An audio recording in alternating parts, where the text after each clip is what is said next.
Boshingiz sababsiz hozirgi kunda tepa qismi orqasi bilan siqib og'riyotgan bo'lsa, sababsiz.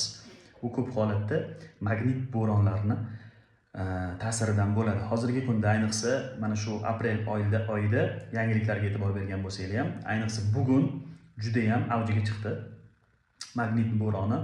Xo'p, magnit bo'roni kimlarga ta'sir ko'rsatadi? Magnit bo'roni ko'p holatda qon tomirlari to'lgan, qoni quyuq insonlarga juda ham yomon ta'sir ko'rsatadi. Bosh og'riydi, boshi siqib og'riydi, ko'p narsa yoqmaydi. Yoki ayrim holatlarda ko'p uyqu ratsioni buziladi. Mana shu holatlarda nima qilish kerak? Ko'p holatda suyuqlik iste'mol qilish kerak bo'ladi va qonni suyultiruvchi mahsulotlar bor. Mana shu videoning tagida qonni suyultiruvchi mahsulotlarni yozib qo'yaman va undan tashqari 1 yilda 2 marotaba hijoma va zuluk muolajalarini olib turadigan bo'lsangiz, bunda sizda hech qanaqa muammolar yuz bermaydi. Salomat bo'ling.